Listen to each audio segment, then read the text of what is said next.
We are going to go through all of the tabs of BYO Booth and explain what each section is and what it does and the result that you'll get if you check it or uncheck it or any of that good stuff.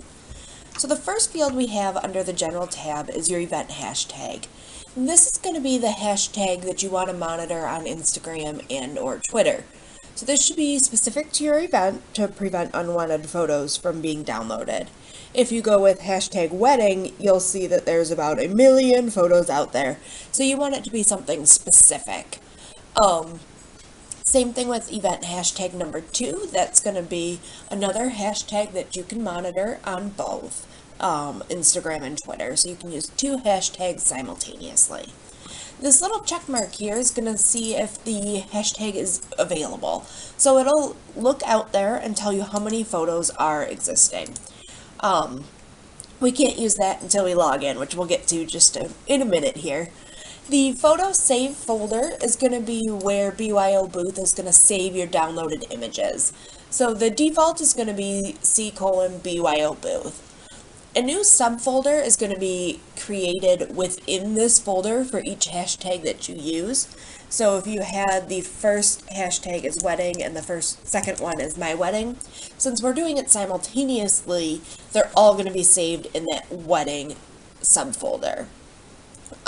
If you were doing 2 separate events, so you had one that was hashtag wedding and then you had another one that was a corporate event for Coke, you would have one folder within there that would have all of your hashtag photos from your wedding event, and you would have another folder in there that has all the folders from your Coke event.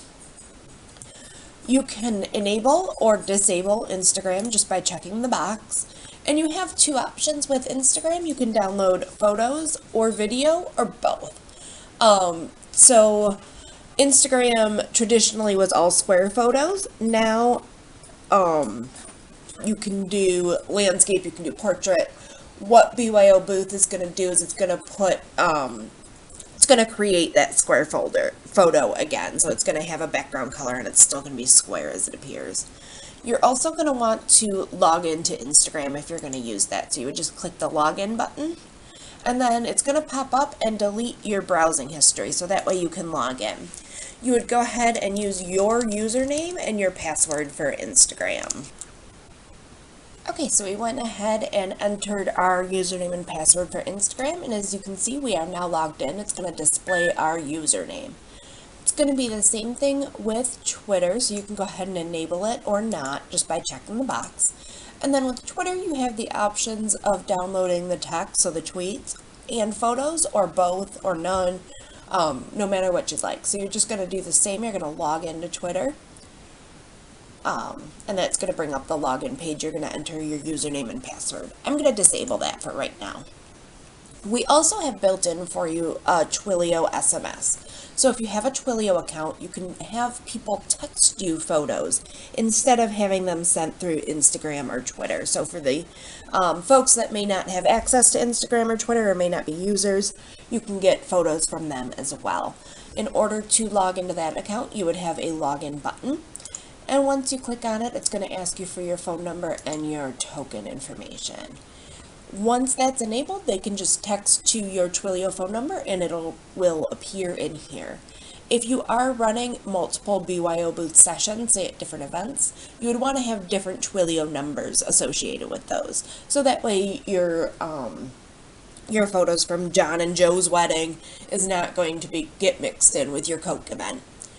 We also have watch folder capability built in for you, and you can enable that again with just the check of a box, and then you would select which folder to watch.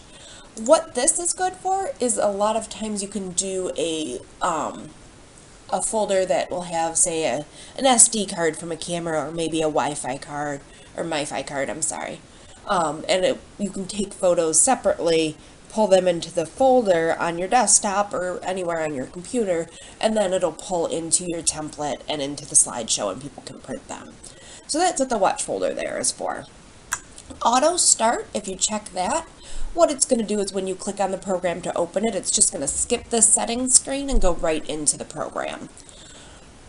We also have a Chromecast slideshow built in. So what the Chromecast slideshow does is it's actually going to it's going to open a Google Chrome window, and that's going to play the Instagram photos and videos and the Twitter photos and the text. That's all going to be in the slideshow. So one by one it's going to go, and it's going to pull in more images as they are pulled in. The ads are not shown in the slideshow, and we'll get more into the ads in just a little bit. But now that we are all set, oh, I'm sorry, I skipped the foreign hashtag placeholder. What you're going to do is if you are using a language that has other characters that are not in the Latin alphabet, you're going to put your hashtag that you want to watch up here, and then in the foreign hashtag placeholder, you're going to use an English word there, and that's going to make it so that it can search those special characters. Now we're going to go ahead, we want to check how many photos are out there with the wedding hashtag. And this is so that, one, you can see if it's a good hashtag to use. Like I said, wedding is a really bad one for a normal event, but great for an example. And then it's also going to give you the option to download those photos. So if you do have, say, a wedding where they've taken photos at the ceremony, you can pull those photos in that they'd be able to print at the reception later on. So that's just an option for you as well. So if you do want to download those photos, you could say either all of them or it'll do up to 100. And then you can go ahead and hit yes, and that'll download them. So let me just go ahead and show you what that's going to look like. I'm going to hit yes. And then that's going to show me the status of my download. So you can see we've now downloaded our 2 photos. So when we hit start or save, it's going to start our slideshow and pulling in more photos. So I'm going to go ahead and do that now. Now it's going to say we have 2 photos that were found in our wedding subfolder. You can either hit yes to use these photos and have them pull into the slideshow, or you can hit no to back up the photos and start with a fresh screen. Now this is going to be a great option. Yes would be if you do want to use those photos, if they do have those ceremony photos. No would be perfect if you ran a test earlier in the day and maybe it's your desk or your equipment that it's actually pulling in. So you can see I'm in trial mode, but let's go ahead. It's going to show me my 2 photos here in just a minute. And there we go. So you can see we've got our photos pulling in. It's applied our template, and they're those square photos that you're used to.